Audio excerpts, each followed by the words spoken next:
வசந்தபுரம் அப்படின்ற காட்டில் சோனா குருவி வாழ்ந்துக்கிட்டு இருந்தது.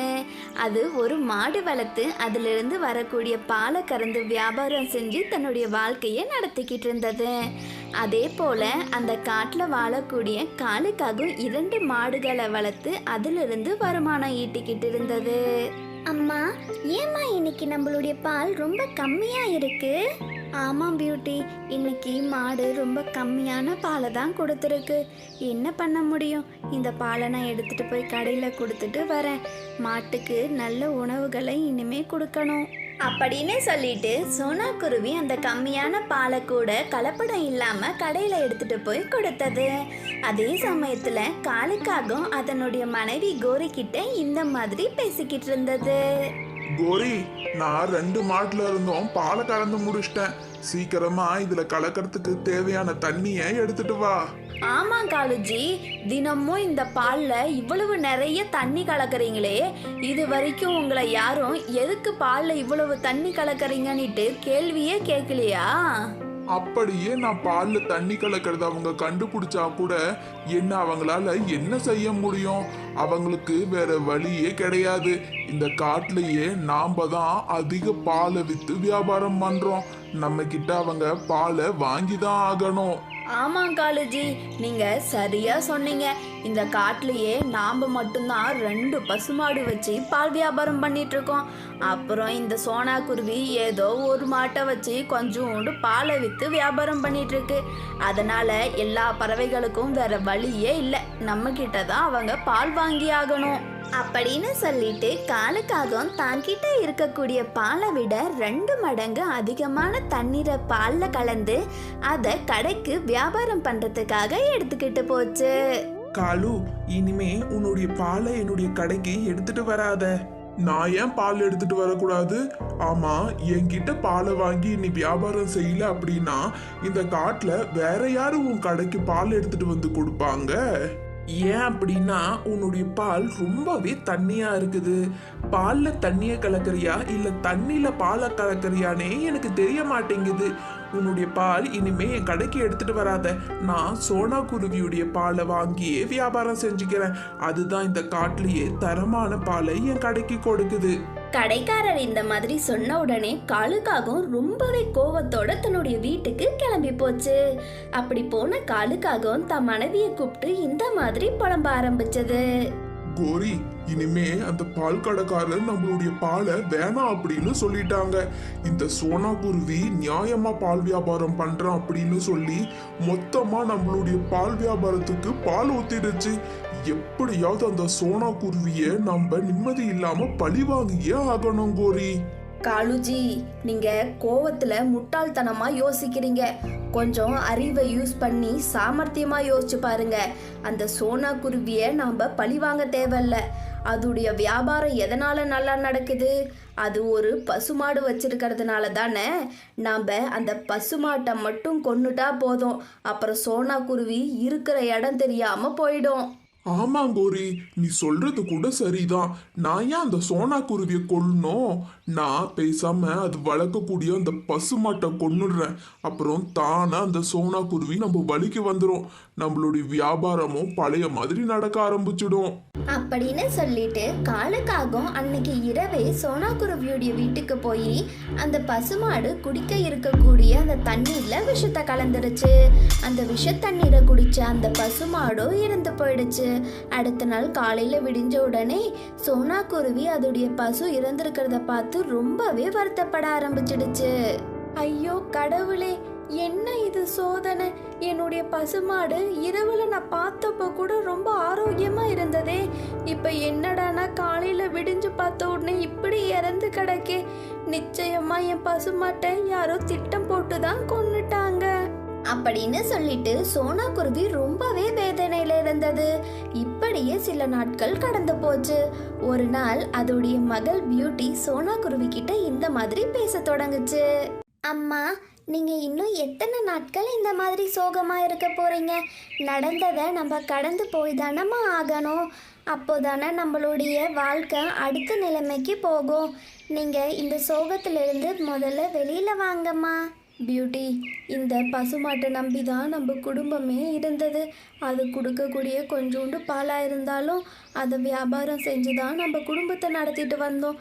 இப்போ இந்த பசுமாடு இல்லாததும் எனக்கு அடுத்து என்ன பண்ணுறதுனே சுத்தமாக தெரியல பியூட்டி. அம்மா, என்கிட்ட ஒரு யோசனை இருக்கு. நீங்கள் அப்பப்போ எனக்கு செலவுக்குன்னு பணம் கொடுப்பீங்கள்ல, அதையும் பாட்டி எனக்கு அப்பப்போ கொடுக்கக்கூடிய செலவுக்கான பணத்தையும் நான் உண்டியில் சேமித்து வச்சுருக்கேம்மா. அந்த பணத்தை நான் இப்போ உங்ககிட்ட கொடுக்குறேன். அந்த பணத்தை பயன்படுத்தி நீங்கள் ஒரு பசுமாடு வாங்கிட்டு வாங்க.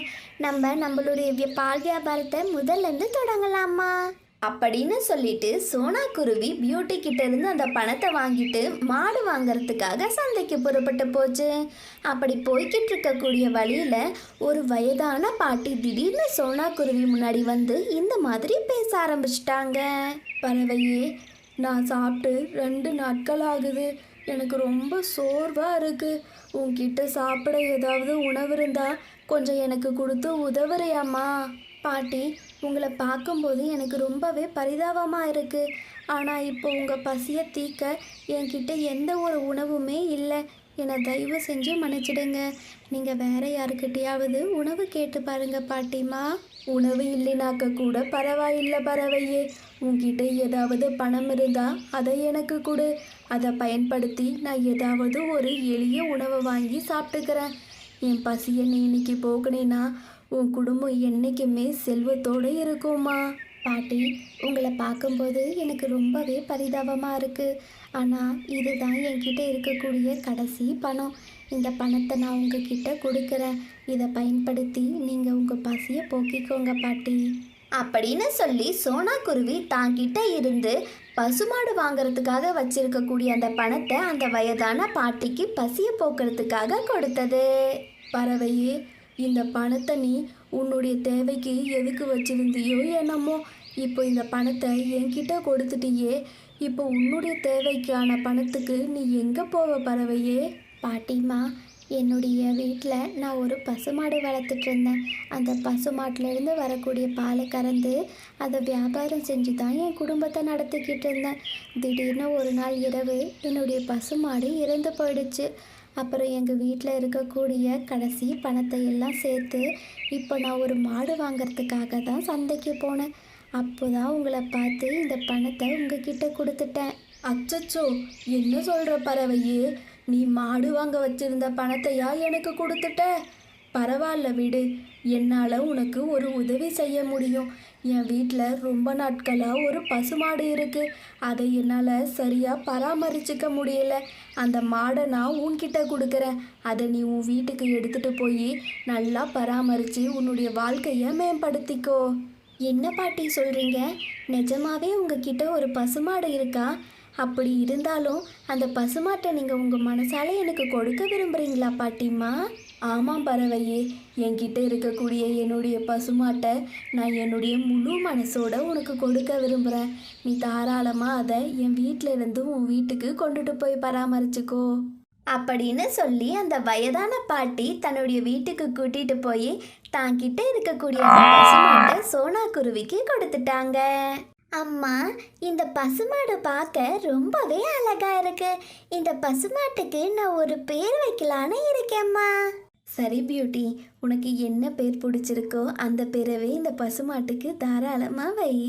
அம்மா, எனக்கு மீனாட்சி அப்படின்ற பேர் ரொம்பவே பிடிச்சிருக்கு. நான் இந்த பசுவுக்கு மீனாட்சி அப்படின்னு பேர் வைக்க போகிறேன். அப்படின்னு சொல்லி பியூட்டி அந்த பசுமாட்டுக்கு மீனாட்சி அப்படின்னு ஒரு அழகான பேரை வச்சான். அன்னைக்கு இரவு நேரமும் வந்தது. பியூட்டியும் சோனாவும் அன்னைக்கு இரவு அவங்க வீட்டுக்கு போய் நிம்மதியாக படுத்து தூங்க ஆரம்பிச்சாங்க. அந்த நேரத்தில் சோனா குருவிக்கு இந்த மாதிரி ஒரு கனவு வந்தது.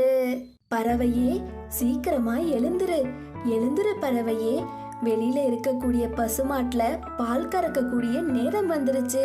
அந்த பாலை நீ கறக்கும் போது உனக்கான அற்புதம் காத்திருக்கு. சீக்கிரமா எழுந்து போய் பால் கறந்து வை பறவையே. இது எப்படி சாத்தியமாகும்? எப்படி அந்த வயதான பாட்டியம்மா என்னுடைய கனவுல வந்தாங்க? சரி, அவங்க சொன்ன மாதிரியே போய் பசுமாட்டுல பாலை கறந்து பார்ப்போம். அப்படின்னு சொல்லிட்டு சோனா குருவி வெளியில இருக்கக்கூடிய அந்த பசுமாட்டுல பால் கறக்கிறதுக்காக போச்சு. அந்த பசுமாட்டுல பால் கறக்க கறக்க சோனா குருவி ரொம்பவே அதிர்ச்சி அடைஞ்சிருச்சு. ஏன் அப்படின்னா அந்த மாட்டுல இருந்து சாதாரண பால் வரத்துக்கு பதிலா தங்கப்பால் கறக்க ஆரம்பிச்சது. ஓ, என்ன இது? இது எப்படி சாத்தியம்? எப்படி இந்த மாட்டுல இருந்து தங்கப்பால் வருது? நான் கனவு எது காண்றேன்னா? சோனா குருவி தனக்கு தான் இந்த மாதிரி பேசிக்கிட்டு இருந்த அந்த சத்தத்தை கேட்டு வீட்டுக்குள்ள இருந்து பியூட்டியும் தூக்கத்திலிருந்து வெளியில எழுந்து வந்து பார்த்தா. அம்மா, இது என்ன அதிசயம்? எப்படிம்மா இந்த மாட்டுல இருந்து தங்கப்பால் வருது?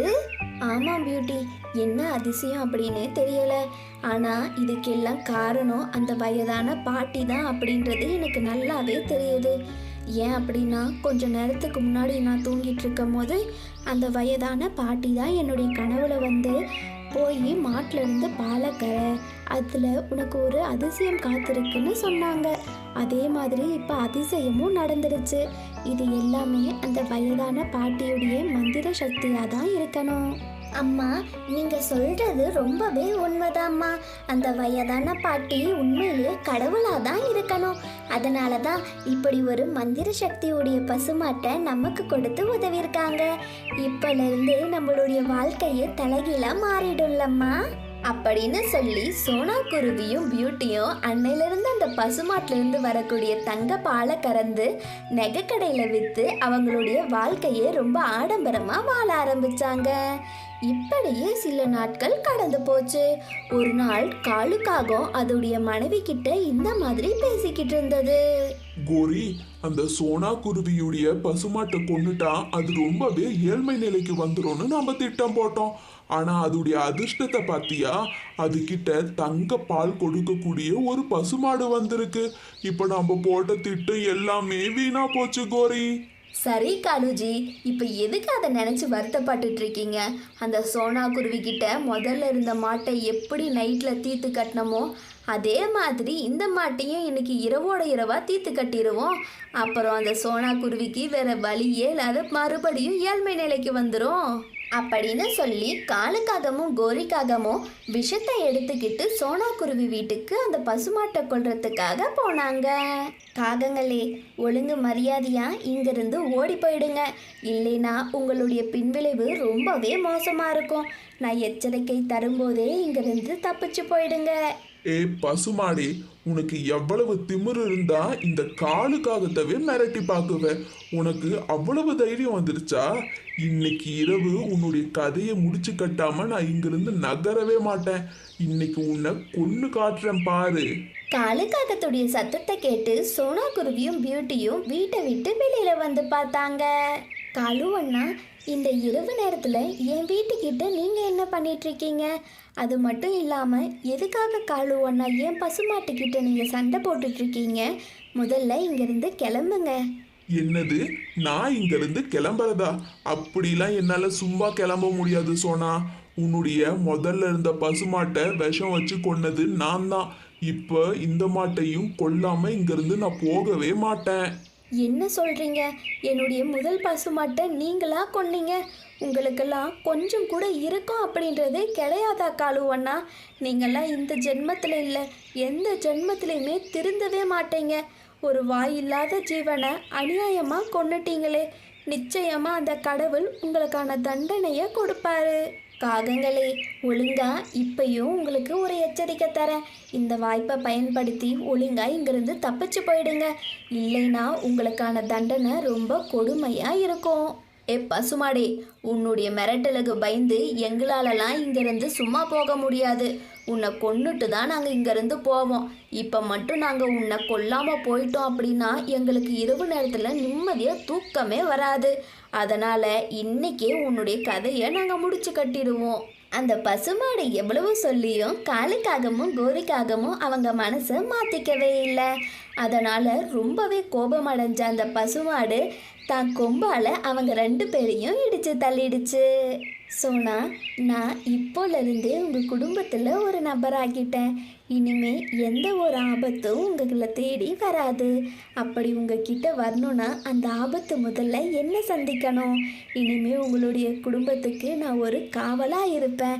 நீங்கள் போய் நிம்மதியாக படுத்து தூங்குங்க அப்படின்னு சொல்லி சோனா குருவி, பியூட்டி, அந்த மந்திர பசுமாடு இவங்க 3 பேரும் ஒரே குடும்பமாக ஒன்றா சந்தோஷமாக அந்த காட்டில் வாழ ஆரம்பித்தாங்க.